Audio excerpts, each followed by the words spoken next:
안녕하세요 여러분. 오늘 4주차 식품위생 시작하도록 하겠습니다. 자, 오늘 1장을 다 끝낼 생각이고요.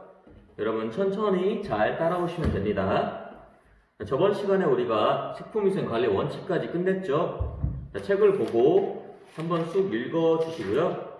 자, 오늘은 식품위생 행정 제2강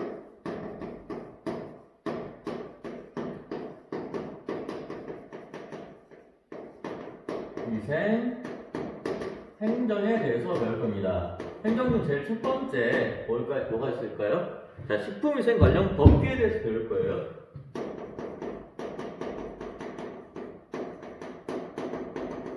위생 관련 법규에 대해서 배우는 시간을 가질 것입니다. 자, 페이지 13페이지 교과서 참고하시고요. 13페이지입니다. 보고 중요한 것만 칠판에 체크를 하고 넘어가도록 할게요. 웬만한 거는 여러분들이 읽어보시면 다 알 수 있는 내용이기 때문에 밑줄 치면서 공부하도록 하겠습니다. 자, 위에서 두 번째 줄을 보면 식품위생 관련 법규에 대해서 나와 있습니다. 식품의 생산, 가공, 유통, 조리에 종사하는 사람은 식품위생상 가장 중요한 위치에 있으므로, 그죠? 우리가 처음 설명할 때 조리사는 식품위생상 가장 좋은 위치, 가장 역할이 큰 위치에 있다는 거 잘 기억해 주시고요. 이윤 추구에 앞서 국민 건강을 생각하고 책임감 있는 행동과 실천을 해야 된다라고 정의하고 있어요. 조리사는 즉 국민 건강을 생각을 하고 경제성보다는 건강을 먼저 생각을 하고 책임감이 있어야 되며 그 밑에 나와 있죠. 도덕성도 갖추고 있어야 해요.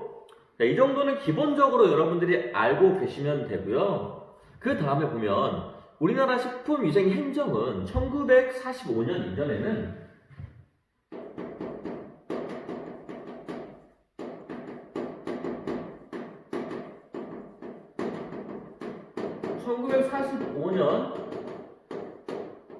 이전에는 우리나라에서 어디서 하고 있을까? 지금처럼 식품의약안전청 이런 데서 하고 있을까? 이런 데서 안 하고 아마 이때는 경찰에서 하고 있어요.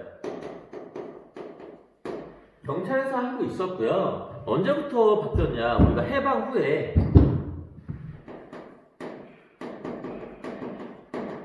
해방 후에는 처음에는 미국에서 하고 있는 그 식품위생법을 따랐거든요. 그러다가 1962년 1월 20일 이러다가 1962년 1월 20일 식품위생법 제 1007조가 나오게 됩니다. 네, 1007호로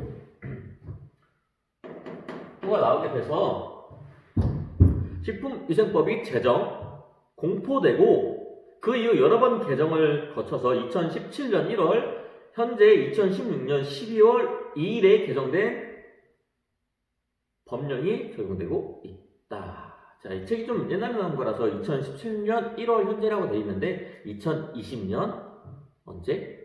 4월 현재 이렇게 진행되고 있다는 거 잘 알아두시고요. 그러면은 이 식품위생법 어떤 내용을 담고 있는가에 대해서 나와 있어요. 첫 번째 식품위생법의 주요 내용인데 식품위생 행정은 식품위생법을 모범으로 하고 대통령령인 시행령과 총리령인 시행규칙 그리고 식품의약안전처장의 고시, 훈령, 예규, 행정지침 등으로 이루어져 있습니다.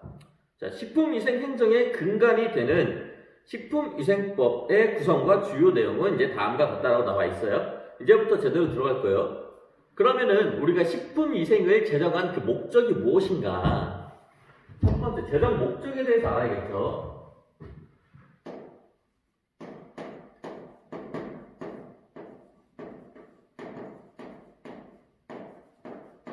이거는 시험 문제 100% 나오기 때문에 여러분 꼭 외워두셔야 돼요. 이런 법을 왜 제정을 하고 왜 만들었을까라는 거는 여러분 기본적으로 상식인 겁니다. 우리가 왜 식품위생법을 만들었겠어요?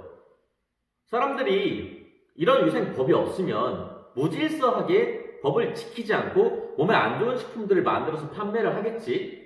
그죠? 화학 첨가물을 넣으면 넣을수록 값은 싸지고 맛은 있어지지만 건강 장애가 올 수 있는 식품 위에 식품이 많이 들어가기 때문에 과거에는 썼지만 지금은 쓰지 않는 식품들이 있죠. 그런 것들을 다 처벌하기 위해서 우리가 즉 건강한 식품을 먹기 위해서 이 법을 만든 거라고 보시면 돼요. 그럼 구체적으로 목적을 한번 봅시다. 자, 전부 다 몇 줄 주세요. 제1조예요. 제1조. 식품으로 인하여 생기는 위생상의 위해를 방지. 자, 식품으로 인하여 생기는 위생상의 위해를 뭐한다? 방지한다. 방지하고 뭐 하는지 볼까요? 그 다음에 식품 영양의 질적 향상을 도모. 방지하고 식품 영양의 뭐한다? 질적 향상.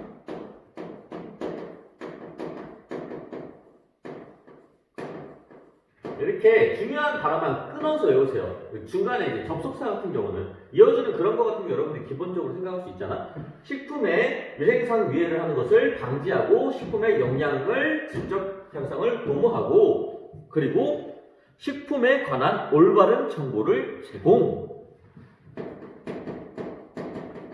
식품에 관한 올바른 정보 제공. 하여 뭐에 이바지한다? 국민 보건의 증진에 이바지함을 목적으로 한다. 즉 최종적으로 국민 보건 증진에 목적을 두고 있다라는 거죠. 즉 식품에 오는 위생상 위해를 방지하고 식품 영양을 생각하여 질적 향상을 도모를 하며 식품의 올바른 정보를 제공하여 국민 보건 증진에 이바지하고 있다라고 외워주시면 돼요. 즉 궁극적인 목적은 국민 보건 증진이지. 그걸 위해서 이런 걸 하는 거지. 기본적인 내용이니까 잘 알아서 넘어갈게요. 자, 다음 페이지로 넘어갈게요. 그 다음에 3번 용어의 정의라고 나와 있어. 용어의 정의가 왜 중요하냐?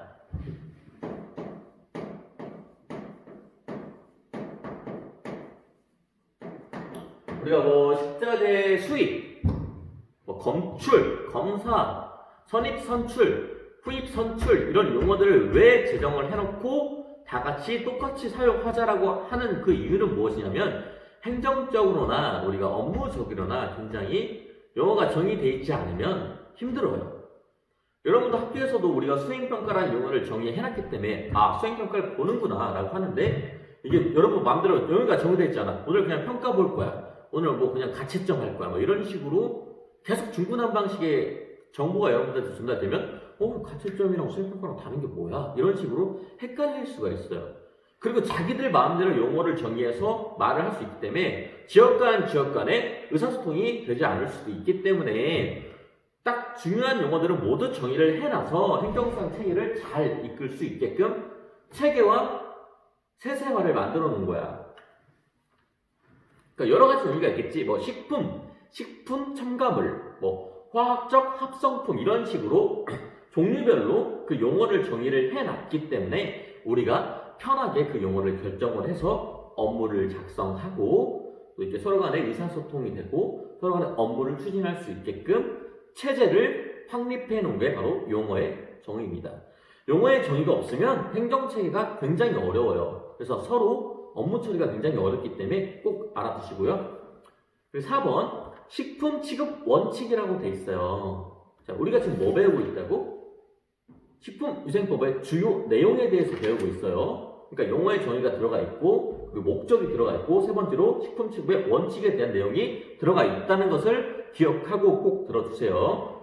자, 판매를 목적으로 하는 식품과 식품 첨가물을 제조, 사용, 저장, 운반, 진열할 때나 영업에 사용하는 기구, 용기, 포장에 대한 위생을 다루고 있다라고 말합니다.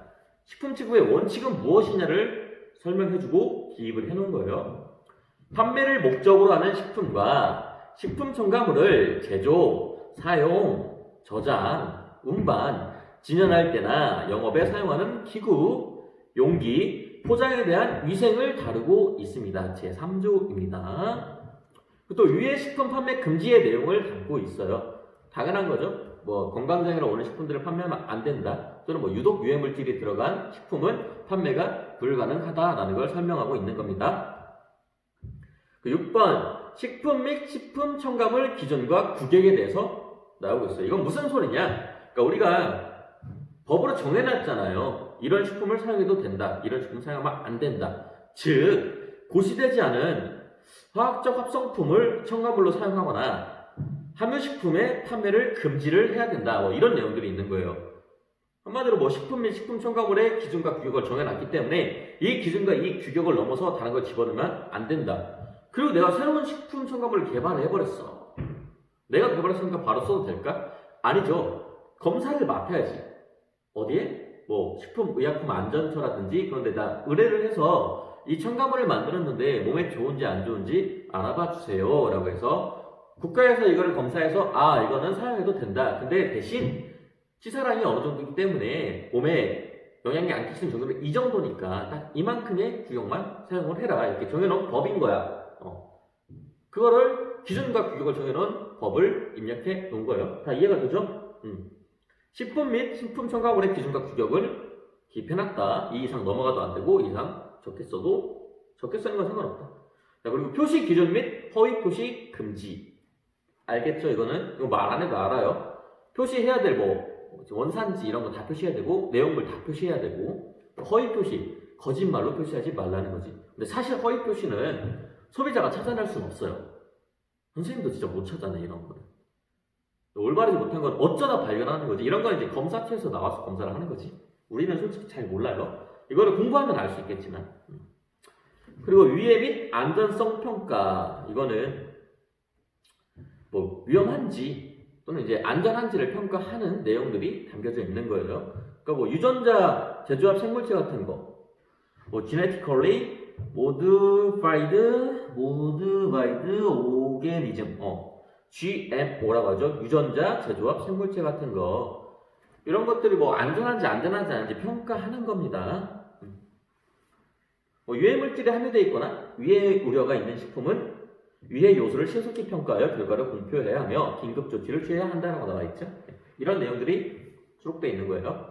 자, 9번째 수입 및 식품 관리 및 수입 식품 관리 및 판매 금지예요. 자, 판매나 영업을 목적으로 식품을 수입할 경우에는 어디에다가 식품의약품안전처장에게 신고를 하여야 합니다. 그래서 특정 국가나 지역에서 채취, 제조, 가공된 식품이 위해한 것으로 밝혀지거나 위해한 우려가 있으면 수입 판매를 금지한다라는 내용이 입력되어 있습니다. 그렇잖아. 우리가 뭐 인도에서 돼지열병이 나타났어. 근데 그거를 우리가 수입해서 먹으면 안 되는 거잖아요. 그런 거를 관리 감독한다는 내용이 써 있는 거예요. 대신 우리가 뭐 아마존이나 이런 데서 개인적으로 과자 같은 거 시켜 먹는 거 그런 거는 안 걸려요. 이거는 이제 판매나 영업을 목적으로 하는 사람의 기준이에요. 자, 그 다음에 식품위생검사기관. 그렇죠. 위생법의 검사 기관이 어떤 것들이 있는지도 다 적혀져 있어야겠죠. 네. 식품의 안전성을 확보하기 위해서 식품 등을 판명하기 위하여 기준과 규격 등의 검사를 행하는 식품위생검사기관을 지정한다라고 되어 있어요. 자가품질 검사 알아두시고요. 한번 읽어보세요. 이거는. 그리고 12번 식품위생감시원 및 소비자 식품위생감시원이라고 되어 있는데 식품위생에 관한 지도 등을 하기 위하여 식품의약품안전처 그리고 지방자치단체에 식품위생감시원을 준다는 소리는 무슨 소리냐? 우리가 식품위생에 대해서 솔직히 잘 모르잖아요. 그러니까 전문가를 이런 각각에 배치해서 교육을 시킨다는 소리예요. 그래서 소비자기본법 제29조에 따라서 등록한 소비자단체의 임직원 중에 해당 단체의 장이 추천한 자나 식품위생 관한 지식이 있는 자를 소비자식품감시원으로 위촉을 하여 우리가 소비자 감시를 나가는 거지. 여기가 잘하고 있나 여기는 못하고 있나 이렇게 일일이 다 검사를 하는 거야. 누구에 한해서 장이 추천한 자나 또는 위생검사를 위생에 대한 지식이 있는 자나 또는 지도교육을 받은 자가. 그래서 식품위생감시원은 소비자 식품위생감시원을 가르치는 사람이라고 보시면 돼요. 그래서 이 두 감시원을 배치를 함으로써 우리가 식품위생이 잘 되고 있나 쭉 운영하고 모니터링할 수 있는 방법이 되는 거죠. 13번 영업허가 및 신고 위해 식품 회수. 말 그대로 영업허가 및 신고를 꼭 해야 되고요. 위해 식품이 있으면 회수해야 되죠. 그 식품 및 식품 첨가물을 제조하고자 하는 자는 식품 종류에 따라서 해당 기관의 허가를 받거나 등록 신고해야 한다고 되어 있고요. 매년 건강진단과 식품위생 교육을 받는 것은 당연히 필수입니다. 그 다음 14번 우리 했어. 식품안전관리 인증 기준의 내용이 들어가 있어요. 그럼 책을 꼭 보면서 하셔야 돼요.